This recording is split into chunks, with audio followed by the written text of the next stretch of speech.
सूरज का दिल जोरों से धड़क रहा था। रात के 2 बज रहे थे और बिहार के एक छोटे से सुनसान रेलवे स्टेशन पर वो अकेला खड़ा था। चांदनी रात थी। स्टेशन के एक ही खोखले बल्ब की रोशनी उसके चेहरे पर पड़ रही थी, जिससे उसकी आंखों में डर साफ दिखाई दे रहा था। प्लेटफॉर्म के एक कोने में बैठा एक कुत्ता बार बार भौंक रहा था, जैसे कोई अनजानी चीज उसे भी परेशान कर रही हो। सूरज ने अपनी घड़ी देखी। ट्रेन अभी भी 1 घंटे देर से थी। उसने अपना बैग कंधे पर टांगा और प्लेटफॉर्म पर चलने लगा, शायद थोड़ी सी बेचैनी कम हो। लेकिन जैसे ही वो प्लेटफॉर्म के दूसरे छोर तक पहुंचा, उसे लगा कोई उसके पीछे चल रहा है। पलट कर देखा, कोई नहीं। हवा में एक सरसराहट सी थी, जैसे कोई धीरे से उसके कान में कुछ कह रहा हो। सूरज ने अपने कान बंद किए और मन ही मन सोचा, ये सब मेरा वहम है। लेकिन दिल के एक कोने में उसे ये वहम सच लगने लगा था। सूरज एक छोटे से गांव का रहने वाला था, जो अपने कॉलेज के लिए पटना आया था।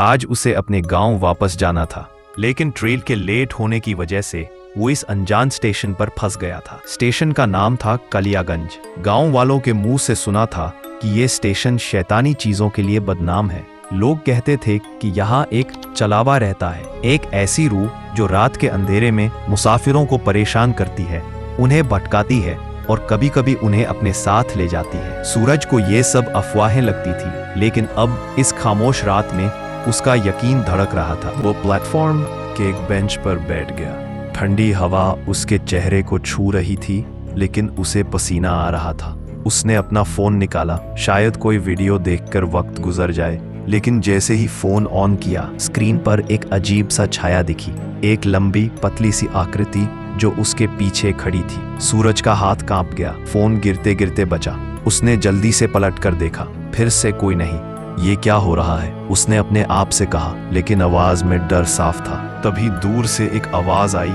एक धीमी सी सिसकारी, जैसे कोई दर्द में रो रहा हो। सूरज ने अपने बैग को कस के पकड़ा और उठ खड़ा हुआ। आवाज प्लेटफॉर्म के दूसरे छोर से आ रही थी, जहां एक पुराना टूटा फूटा वेटिंग रूम था। उसने सोचा, कोई मुसाफिर होगा, शायद मदद की जरूरत है। लेकिन जैसे ही वो वेटिंग रूम के पास पहुंचा, सिसकारी बंद हो गई। अंदर का अंधेरा इतना गहरा था कि कुछ दिखाई ही नहीं दे रहा था। सूरज ने अपने फोन का टॉर्च ऑन किया, लेकिन रोशनी में भी कुछ साफ नहीं दिख रहा था। अभी एक झटका सा लगा।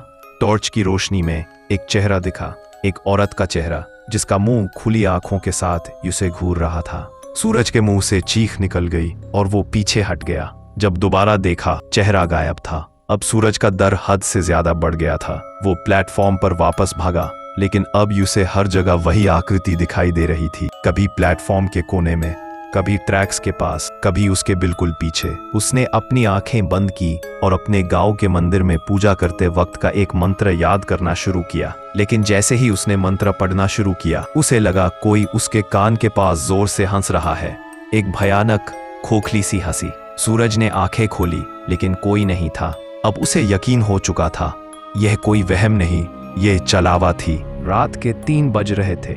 सूरज ने सोचा कि शायद स्टेशन मास्टर के पास जाना सेफ होगा। वो स्टेशन मास्टर के छोटे से ऑफिस की तरफ भागा। दरवाजा खुला था, लेकिन अंदर कोई नहीं। एक पुरानी सी टेबल, कुछ टूटे फूटे कागज और एक रेडियो जो खुद ब खुद बज रहा था, लेकिन आवाज में सिर्फ खरखराहट थी। सूरज ने रेडियो बंद करना चाहा, लेकिन जैसे ही उसने हाथ लगाया, रेडियो से एक आवाज आई, सूरज रुक जा। सूरज का दिल बैठ गया। ये कैसे हो सकता है? उसने अपना नाम किसे बताया था? वो ऑफिस से बाहर भागा, लेकिन अब प्लेटफॉर्म पर एक अजीब सा कोहरा छा गया था। कोहरे में से वही आकृति बार बार उभर रही थी। कभी एक लंबी सी छाया, कभी एक औरत का चेहरा, कभी एक अजीब सी हंसी। सूरज ने अपना बैग फेंका और प्लेटफॉर्म के एक कोने में छुप गया, जहां एक पुराना सा पिलर था। उसने अपने आप को समझाया, बस थोड़ी देर और, सुबह हो जाएगी और ये सब खत्म हो जाएगा। अभी एक धीमी सी आवाज उसके कान तक आई, बेटा इधर आ। सूरज ने देखा, एक बूढ़ा आदमी लगभग 90 साल का, एक लंबी सी लाठी के सहारे प्लेटफॉर्म के दूसरे छोर से उसकी तरफ आ रहा था। उसके चेहरे पर झुर्रियां थीं, लेकिन आंखों में एक अजीब सी चमक। सूरज को लगा शायद यह भी चलावा का खेल है, लेकिन बूढ़े की आवाज में एक अजीब सी तसल्ली थी। डर मत बेटा, मैं जानता हूं ये क्या है, मेरे साथ आ, बूढ़े ने कहा। सूरज के पास और कोई चारा नहीं था। वो बूढ़े के पीछे चला। बूढ़ा उसे एक छोटे से मंदिर के पास ले गया जो स्टेशन के बाहर एक पुराने पीपल के पेड़ के नीचे था। ये चलावा तेरी जान के पीछे है, बूढ़े ने कहा। ये एक रूह है जो इस स्टेशन पर भटकती है। कई साल पहले मैं भी इसका शिकार बना था, लेकिन मैं बचा गया। अब तू मेरी बात सुन। बूढ़े ने अपने झोले से एक छोटी सी डिब्बी निकाली जिसमें कुछ विभूति थी। उसने सूरज के माथे पर विभूति लगाई और कहा, ये तुझे सुबह तक बचाएगा, लेकिन एक शर्त है, तू इस मंदिर के बाहर कदम नहीं रखेगा। सूरज ने बूढ़े की बात मानी। वो मंदिर के अंदर बैठ गया, लेकिन चलावा अब भी उसे परेशान कर रही थी। कभी दरवाजे पर खटखटाने की आवाज, कभी खिड़की के बाहर से उसका नाम पुकारने की आवाज। सूरज का दिल धड़क रहा था, लेकिन बुढ़ा वहां बैठा मंत्र पढ़ रहा था। उसके मंत्र की आवाज में एक अजीब सी ताकत थी जो चलावा को दूर रखे हुए थी। रात धीरे धीरे गुजरी और जब सुबह की पहली किरण मंदिर के अंदर आई, चलावा की आवाजें खत्म हो गई। बुढ़े ने सूरज को देखा और मुस्कुराया। अब तू सेफ है बेटा, जा अपने घर जा। सूरज ने बुढ़े का शुक्रिया अदा किया, लेकिन जब उसने बुढ़े का नाम पूछा, बुढ़ा सिर्फ मुस्कुराया और चुप रहा। सूरज ने अपना बैग उठाया और स्टेशन से निकल गया। एक बस मिली जिसमें वो अपने गांव के लिए चढ़ गया। घर पहुंचते ही उसने अपने परिवार को सब बताया, लेकिन जब वो बुढ़े के बारे में बताने लगा, उसे याद आया कि उसने बुढ़े का चेहरा भी ध्यान से नहीं देखा था।